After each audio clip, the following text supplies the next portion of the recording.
Ibu bapaknya ya juga taat kepada masyarakat, kepada bangsa dan negaranya. Amin ya Allah ya Rabbal ya.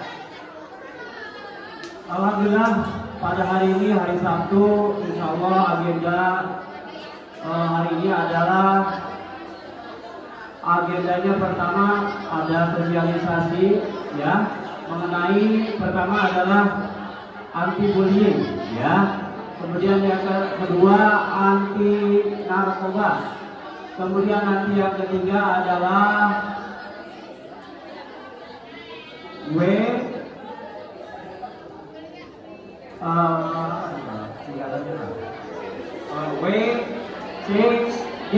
ya, WCD kalau bahasa Inggrisnya WCD ya. Jadi ada apa namanya nanti kalau bahasa kitanya bersih ya. Tapi insya Allah nanti kita sama-sama sebelum acara apa namanya World Cleaning Update ya. Jadi WCUD ya, World Cleaning Update apa? World Cleaning Update ya. Tapi sebelum itu kita nanti akan mendengarkan mengenai anti bullying ya. Jadi di sekolah ya kita harapannya kita bersih dari bullying ya. Pernahkah mungkin dari kalian mengalami apa namanya dia? Mengalami ejekan dari teman? Ada yang pernah? Ada yang pernah? Ya ini Bapak pengen survei aja nih. Kalau masih ada berarti, nah bibit-bibit bullying masih ada di sini. Harapannya kan? Harapannya tidak ada lagi, ya tidak ada lagi yang namanya apa namanya bullying. Dan salam tidak suka ketoprak, menjawab salam tidak kompak. Assalamualaikum warahmatullahi wabarakatuh.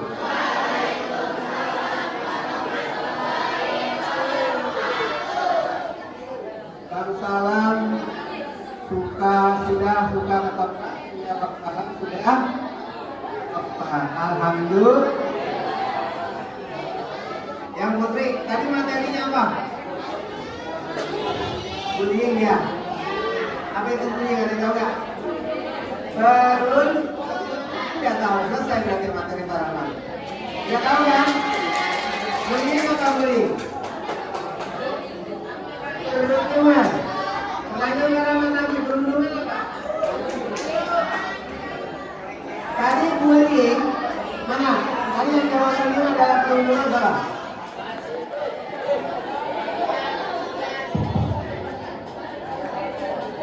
Susah juga kalau di belakang arisan, di sini arisan, para motor ngomong, jadinya rame.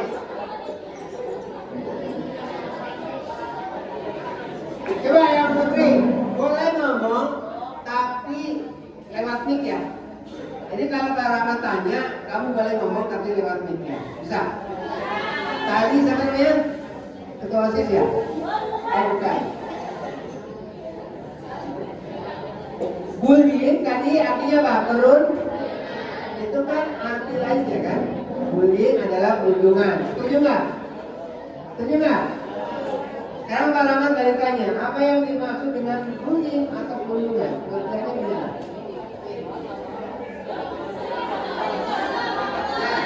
Ketua. Pokoknya yang ngobrol yang ada saya di belakang Pak Rahmat kasih ini kan ya.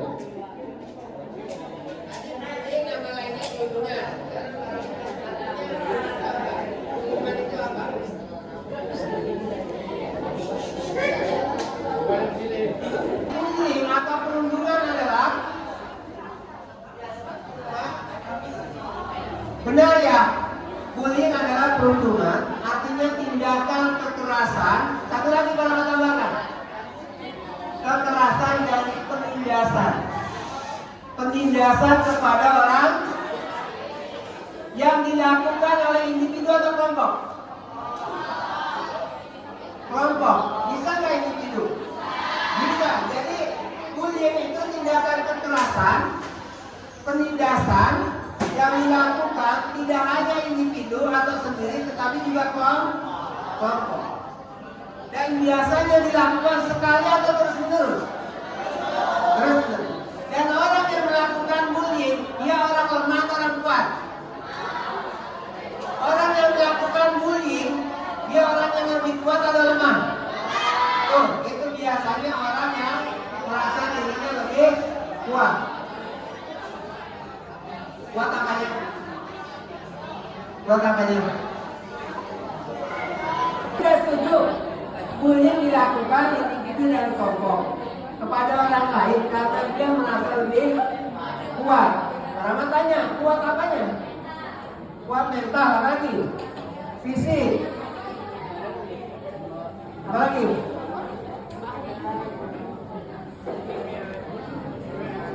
Ada lagi tahu? Putra, kuat apanya? Fisik udah, kuat mental udah. Gak suka? Kalau kamu gak suka, orang lain suka gak kalau kamu bullying? Jadi jangan lakukan itu kepada orang lain. Kalau kita sendiri tidak suka. Nah, sekarang banyak jenis-jenis bullying. Yang siapa yang bisa jawab? Bullying dalam bentuk apa aja? Verbal, contohnya? Verbal itu tindakan apa?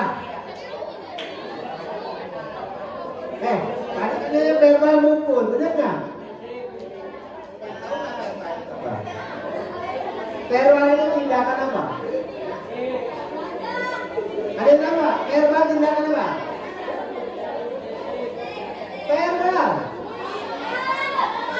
Ucap, mengejek verbal bukan? Kamu kembangan sih gitu lagi. Verbal bukan? Verbal bukan? Putra. Tindakan bullying atau perundungan dalam bentuk verbal, contohnya apa? Ini ngobrol dulu dari tadi. Coba Pak tanya. Bentuk tindakan perundungan dalam bentuk verbal, contohnya apa? Contohnya apa? Iya, perkataan benar. Verbal itu perkataan. Contohnya gimana?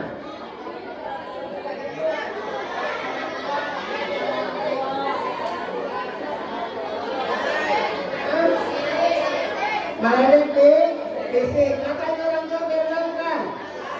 Saya suka ngatain orang tua. Allah.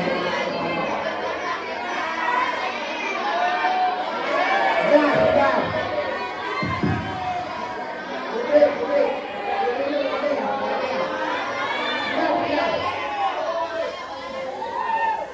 Sudah. Kalau Putri nggak ada, yakin Rahmat? Putri ada yang suka ngatain orang tua? Ada.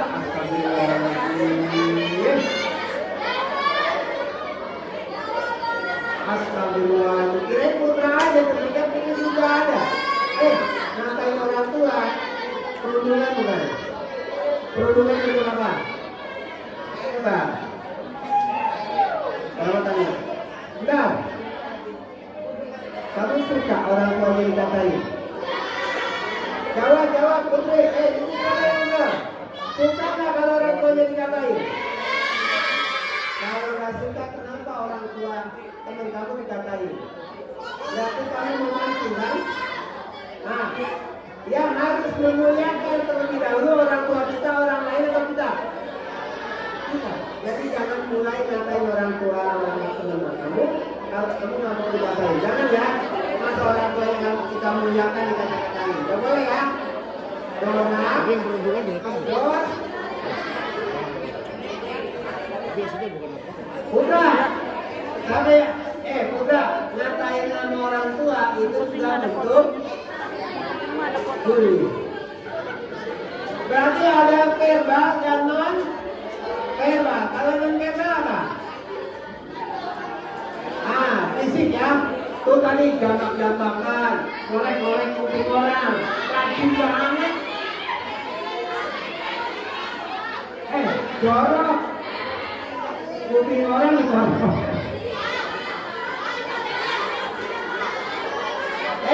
Non-verbal contohnya apa? Non-verbal. Cegan. Kamu main bola nih. Kamu merasa kakinya kuat, terus nekel, menyebabkan kecelakaan orang lain, bullying bukan? Kalau nekelnya sengaja untuk menyakiti termasuk bullying bukan? Hah? Bullying bukan?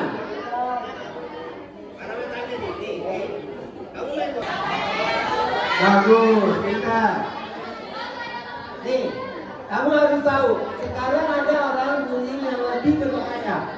Bahkan itu bisa meninggalkan jejak digital yang sangat lama. Dan itu bisa diketahui oleh seluruh dunia. Namanya bullying cyber. Contohnya apa? Cyberbullying. Bikin ayam. Ada nggak?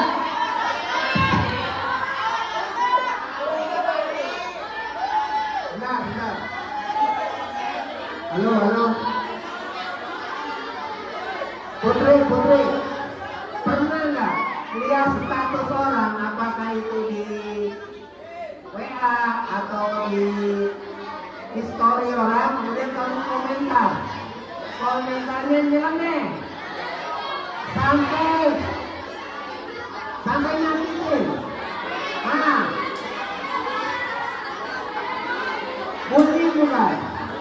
Oh, itu namanya bullying. Makanya kalau kamu dikomentarin jangan status dong. Tapi kalau status nggak ada komentar itu nggak? Kok nggak ada komentar sih statusnya? Ada nggak kalau orang nulis story atau status kamu komentar yang nyeleneh yang bikin sakit hati orang itu? Hah? Benar?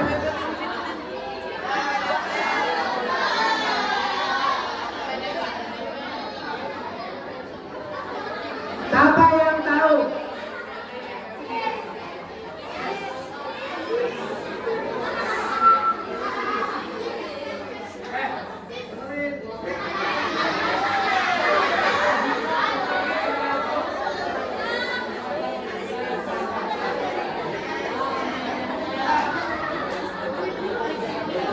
Indonesia terkenal netizennya kayak gimana?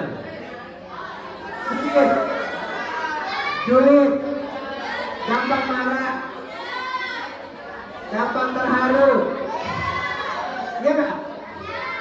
Gampang melupakan mudah, benar nggak? Indonesia itu netizennya julid, terkenal di dunia. Mereka tuh kadang-kadang takut sama netizen Indonesia. Dan tindakan-tindakan di dalam sosial media juga itu bahaya karena ini jejak digitalnya lama. Kalau ada orang bullying, jadi ada orang yang perundungan pada apa? Ini penting kuncinya dari Paramat. Ini hadis Nabi. Perhatikan, Paramat tadi ngomong putra dulu ya. La dorara wala dirara.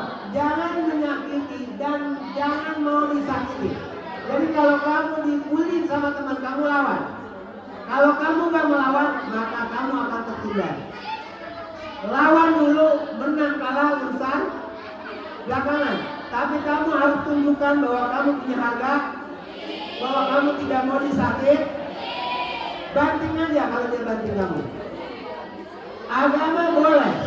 Perhatikan, di dalam agama, maaf, kamu para masih kecil.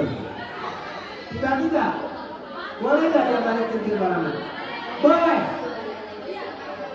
Boleh. Tapi dengan sentilan yang sama, nggak boleh lebih menyakiti. Tapi kita bisa mengukur. Artinya kenapa agama boleh membalas? Supaya kita memberikan perlindungan kepada diri kita dan kita menunjukkan bahwa kita tidak mau dilecehkan, kita tidak mau disakit. Jangan diam. Penyebab bullying yang berkelanjutan karena orang yang dibully itu diam dan mengalah. Sama yang pernah dibully, lawan,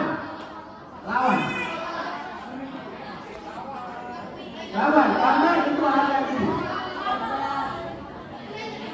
Harga diri. Sampai hari ini Gaza berpuluh-puluh tahun. Kamu tahu nggak Gaza? Sebesar apa sih? Lebih luas Jakarta. Tapi Israel yang negaranya luar biasa, senjatanya sampai hari ini bisa nggak? Bisa nggak? Yang kabur, yang sekarang pergi dari Gaza itu adalah masyarakat sipil. Tapi tentaranya tidak. Walaupun sedikit, makanya orang Barat, Eropa sampai heran. Kenapa Gaza berpuluh-puluh tahun tak pernah bisa dikuasai? Karena melakukan perlawanan. Menyakiti dan jangan mau disakiti. Kalau kamu ada yang membuli, kamu jangan harus dilawan. Itu kata kuncinya. Agama boleh membela diri kamu ketika disakiti oleh orang. Dan kata kuncinya itu, jangan membuli, jangan menyakit, dan jangan mau disakit. Cukup dari kalimat, kata kuncinya udah. Bullying itu intinya menyakiti, tapi yang dibully jangan mau terus timbul, harus melakukan perlawan. Demikian, terima kasih. Wassalamualaikum warahmatullahi wabarakatuh.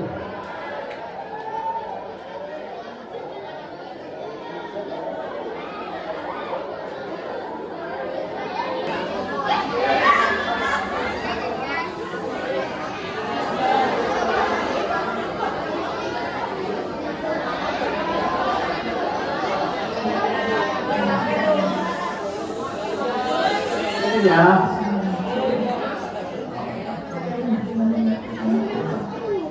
Atau mungkin kamu pernah mendengar istilah ganja atau sabu-sabu, cina, jole, atau hasis? Nah, ini artinya kamu mesti waspada. Anda tidak mulai mencoba. Banyak pelajar yang terjerat narkoba karena rasa ingin tahu atau mengikuti ajakan. Bahkan dampaknya hingga menghancurkan hubungan sosial, bahkan masa depan seseorang. Apa saja yang termasuk narkoba? Apa dampak penggunaan narkoba? Dan bagaimana caranya menghindar dari bahaya narkoba? Yuk simak video ini. Narkoba adalah merupakan aktivitas yang dapat mempengaruhi kondisi pikiran, perasaan, dan perilaku seseorang, serta dapat menimbulkan ketergantungan fisik dan mental. Narkoba terdiri dari narkotika, psikotropika, dan bahan adiktif lainnya. Narkotika adalah zat atau obat yang berasal dari tanaman atau bukan tanaman, baik sintetis maupun semi-sintetis, yang menyebabkan penurunan atau perubahan di sekitar, mengurangi dan menghilangkan rasa nyeri, serta dapat menyebabkan ketergantungan. Contohnya, ganja dan morfin. Psikotropika adalah bahan alamiah maupun buatan yang memiliki pengaruh pada susunan saraf pusat yang menyebabkan perubahan khas pada aktivitas mental dan perilaku.